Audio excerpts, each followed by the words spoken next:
Sa nakaraang eksena ay inanyayahan ni Dinyang ang ating bida sa kanilang training room, at matapos na silang makarating ng training room,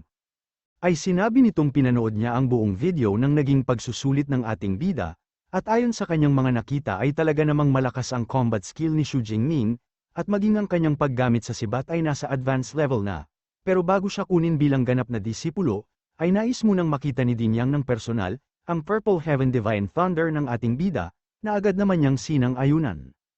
Matapos nito ay inumpisahan ngang tipunin ni Xu Jingming ang kidlat sa kanyang mga kamay, at ipinakita nga niya ang kasalukuyang buong lakas ng kanyang kidlat kay Dinyang. Dito ay bakas ang tuwa sa mukha ni Dinyang, habang iniisip na ito nga ang Purple Heaven Thunder, ang S-rank na abilidad. At dahil mayroon din siyang lightning element na abilidad, ang Wind Fire True Thunder, ay naisip niyang ang fundamental na lakas ng isang A-rank at S-rank, ay talaga namang malayo ang agwat, kaya naman kung pag-igihan umano ng ating bida ang pagpapalakas sa kanyang abilidad, ay nakakatiyak siyang malalagpasan ni Xu Jingming ang lahat ng kanyang mga naabot. Sunod ay tinawag nga nito ang ating bida, at sinabing dahil sa potensyal ng kanyang abilidad,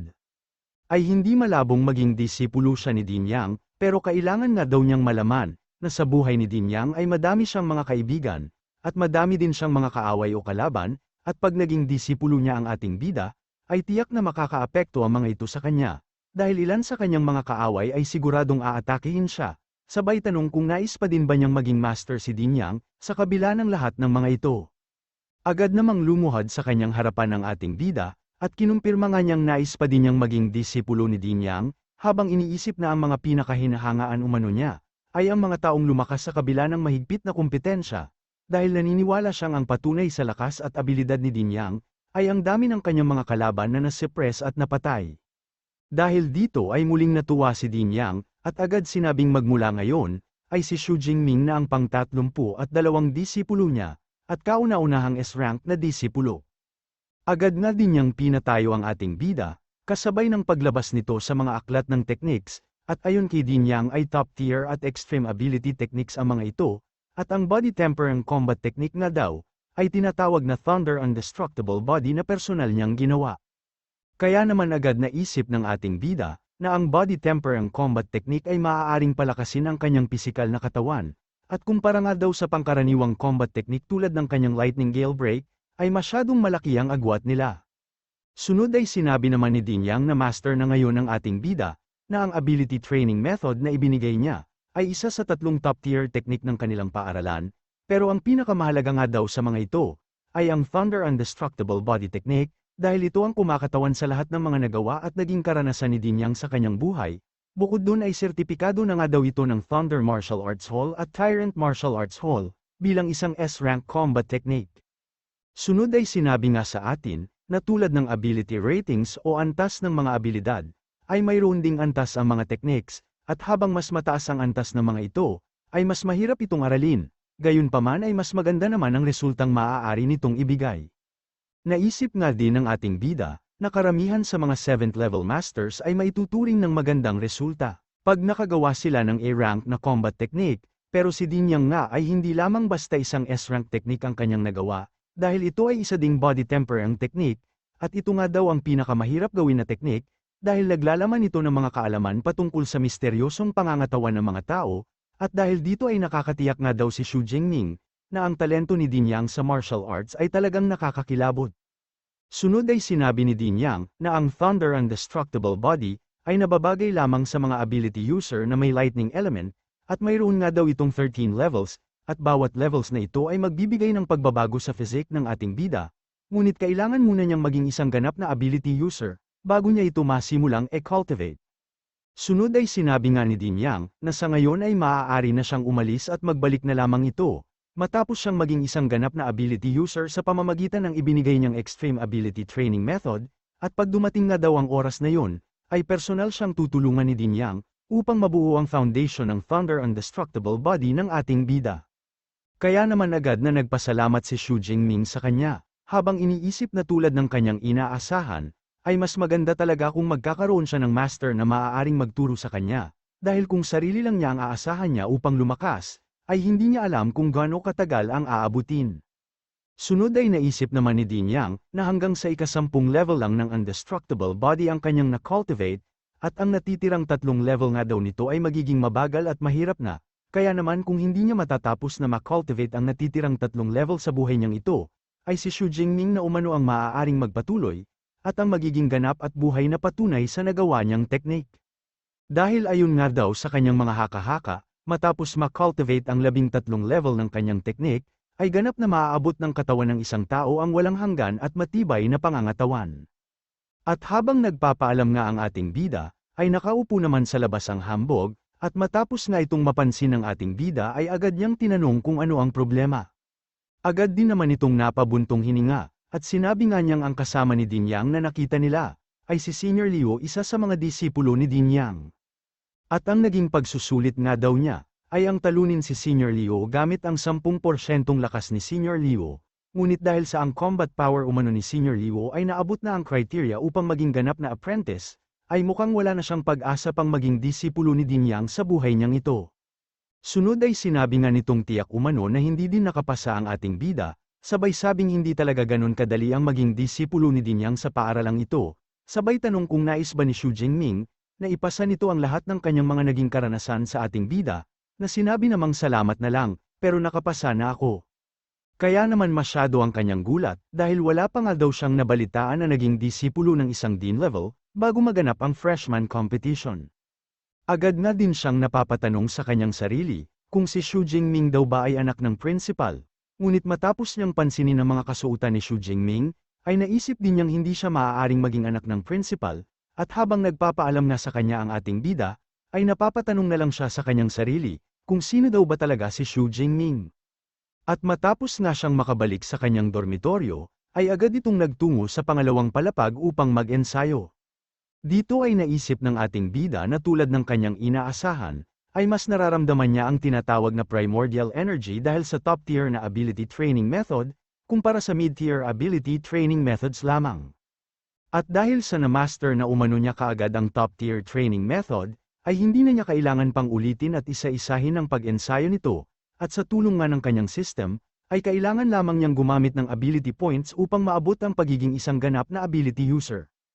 Agad na din niyang binuksan ang kanyang system panel, at matapos niyang pindutin ang plus button, ay unti-unti nang nagkaroon ng pagbabago sa katawan ng ating bida, at habang patuloy nga ang pagpasok ng primordial energy sa kanyang katawan, ay matinding sakit ang kanyang nararamdaman, hanggang sa bumulusok sa paligid ang enerhiya ng ating bida. Matapos nito ay naging isa na nga siyang ganap na ability user, at sa kasalukuyan ay isa siyang first-tier low-rank na ability user, unod ay tinipon niya ang kidlat sa kanyang mga kamay, at gamit lamang ang simpleng pag-atake, ay isang malakas na kidlat ang tumama sa sahig. Kaya naman agad na nangiti ang ating bida, dahil muli tulad ng kanyang inaasahan sa isang top-tier ability training method, ay mas nararamdaman na niya ang lakas ng kanyang kapangyarihan. Bukod dun ay napansin nga din niyang tumaas ng 4 o 5 ulit ang lakas ng kanyang abilidad. At kung makakaharap nga daw niyang muli ang second-tier bloodthirsty tyrant bear sa pagkakataong ito, ay hindi na niya kakailanganin pang gamitin ang kanyang sibat, dahil sapat na ang kanyang kidlat upang talunin ang mabangis na halimaw. At hindi na din daw siya magtataka ngayon, kung bakit nais ng mga ability users ang mas mataas na antas ng mga ability cultivation method. Dahil pag ginamit niya ang mid-tier na ability training method, ay tiyak na tataas lamang ng 30 o 40 points ang kanyang physique at spirit ability, pero matapos nga niyang gamitin ang top-tier na ability training methods, ay halos 100 puntos ang itinaas ng mga ito, kaya muli ay nasabi niyang malaki talaga ang diferensya ng mga top-tier ability training method. Sunod ay sinabi nga nito na gumamit lamang siya ng 300 ability points, upang maging isang ganap na ability user. Pero kailangan nga daw niyang itabi at ipunin ang kanyang mga puntos, nang sa ganun ay magkaroon siya ng sapat na ability points, para sa mga combat techniques na maaari niyang matutunan sa hinaharap. Tulad na lang ng Thunder Indestructible Body, dahil mas mahalaga pa daw ito kumpara sa mga ability training method niya, at dahil sa isa itong S-rank na combat technique, ay siguradong mas mataas na ability points ang kakailanganin niya, at hindi nga din niya alam, kung gaano katagal ang aabutin bago niya matutunan ang 13 levels nito. At sa sumunod na araw nga ay muling nagtungo si Xu Jingming sa bahay ni Din Yang, na masyado ang gulat at napapatanong kung ganun ba talaga siya kabilis naging isang ganap na ability user. Dahil bilang isang guro, at sa mahigit 2 dekada na niyang pagtuturo dito sa Magical University, ay hindi mabilang na mga henyong estudyante na ang kanyang nakita, at maging ang mga pinakamagagaling umano sa lahat ng magagaling na estudyante, ay inaabot ng ilang buwan bago maging ganap na ability user, pero ang ating bida nga daw ay hindi pa inabot ng isang buong araw. Pero sinabi naman ni Xu Jingming, na mukhang ang maaari lang niyang ipagmalaki ay ang bilis ng pagiging isang ganap niyang ability user, dahil matapos niyang subukang aralin ang teknik ng kanyang master na Thunder Indestructible Body, ay nahirapan na siya sa simula pa lamang, at hindi na niya alam ang kanyang gagawin. Ganun ba wika naman ni Din Yang, at sinabi ng nganyang ang tinatawag na Forge ang foundation o simula ng pag-aaral sa kanyang teknik, ay isang proseso na nangangailangan ng dugo ng isang lightning element na mabangis na halimaw, at ang dugo nga daw na ito ang magsisilbing guide para sa ating bida, upang ma-temper ang kanyang muscles at mga buto. Bukod doon ay sinabi nga din niyang ang magiging ganap na lakas ng Thunder Indestructible Body, ay nakadepende sa antas ng dugo ng lightning element na mabangis na halimaw, na gagamitin upang makagawa ng foundation niya bilang pagsisimula. At dahil sa isang ganap na ability user na nga daw ang ating bida, ay tutulungan niya itong makagawa ng foundation para sa kanyang Thunder Indestructible Body ngayong araw. Sunod ay sinabi nga nito na ang mga high-level lightning element na halimaw ay talaga namang bibihira lamang, at sa totoo lang ay naghanda umano siya ng dugo ng isang 7th-tier na mabangis na halimaw na kanyang napatay, para sa ating bida.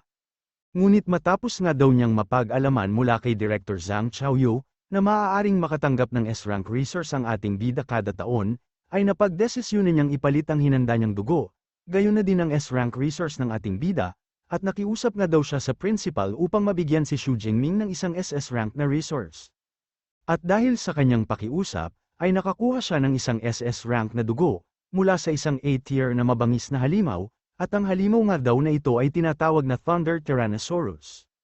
Dahil dito ay masyado nga ang tuwa at pagkagulat ng ating bida, at sinabing napakalaking pabor umano ang binigay sa kanya ng kanyang guro at principal, pero sisiguraduhin nga daw niyang maibabalik niya ng ilang ulit ang pabor na ito sa hinaharap, mainam kung ganyan ang iyong kaisipan wika naman ni Din Yang, sabay sabi din kailangan na nilang simulan ang paggawa ng kanyang foundation.